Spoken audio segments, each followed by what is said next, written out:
तुम्हाला माहिती आहे की आम्हाला आमच्या घरामध्ये लक्ष्मी सारखं राहायचंय, मुलांसाठी सरस्वती सारखं बनायचंय आणि वेळ पडली, नवरा वेडावाकडा वागला, घरामध्ये कोणी वाईट नजर टाकली तर आम्ही रणचंडिका पण बनणार आहोत आणि महाकाली पण बनणार आहोत.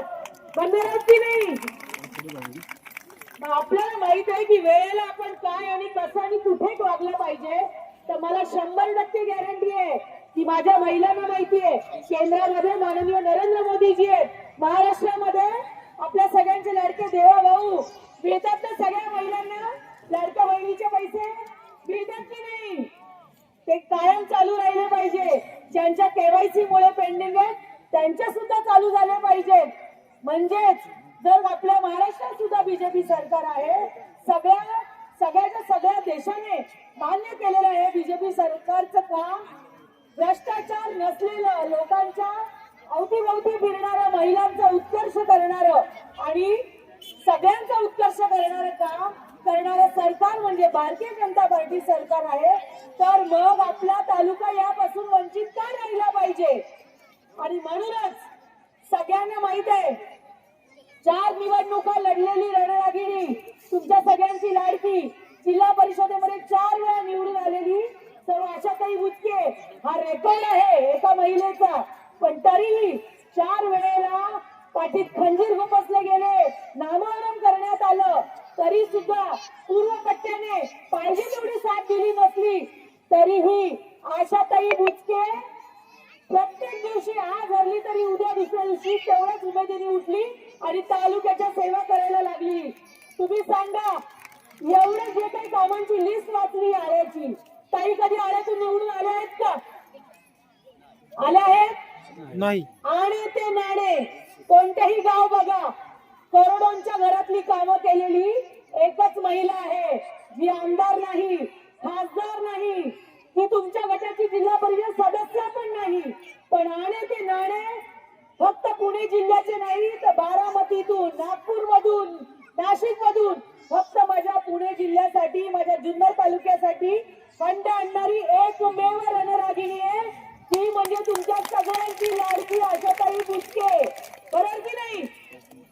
मग अशी रणरागिणी जर तुमच्या सोबत आहे, भाजपा नेता म्हणून तिला जर भाजपाने सन्मानित केलेला आहे, तर तुम्ही विचार करा, तुम्ही जर तिचे हात बळकट केले तर का तुमचा जिल्हा परिषद गट, तुमचा पंचायत समिती गट का ह्याच्यामध्ये विकास होणार नाही? काही नसताना तुम्हाला एवढा उत्कर्ष करून देत आहेत, एवढा विकास करून देत आहेत. तर मग विचार करा, आता तुमचे उमेदवार आहेत श्री गिरीश उर्फ बंटी दादा सुरेश कोकरे, हे जिल्हा परिषदेचे उमेदवार आहेत आणि त्याचबरोबर सौ स्वातिका प्रकाश जोके या पंचायत समितीच्या उमेदवार आहेत. हे दोघेही कमळ चिन्हासाठी उभे आहेत आणि आशाताई बुचकेंसारख्या भाजपा नेत्या त्यांच्या पाठीशी आहेत. आणि मी आताच सांगितलं, केंद्रापासून महाराष्ट्रापासून सगळीच्या सगळी एक साखळी बनलेली आहे. ती फक्त आता जुन्नर तालुक्यात येऊन एक साखळी बनायची बाकी आहे, तुमच्या गटात येऊन बनायची बाकी आहे.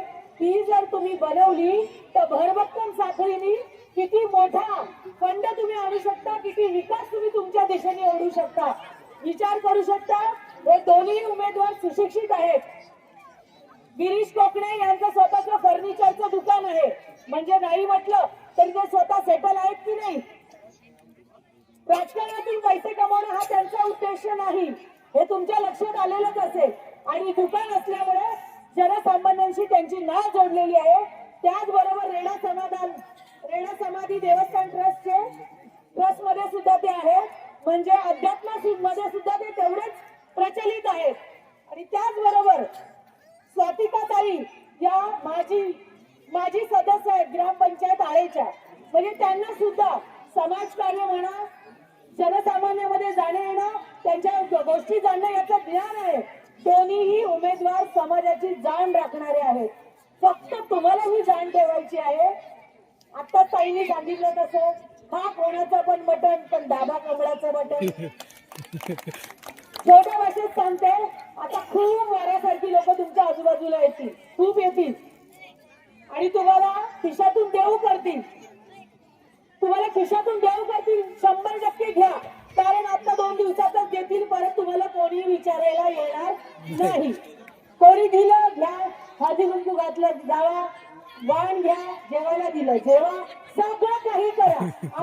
अजिबात म्हणणार नाही की तुम्हाला काही गोष्टी येत आहेत तर चालून घेऊ नका, पण लक्षात ठेवा खिशातनं देणारा किती वेळ देणार आणि खिशातनं देणाऱ्याचं आपण कांड का बनणार.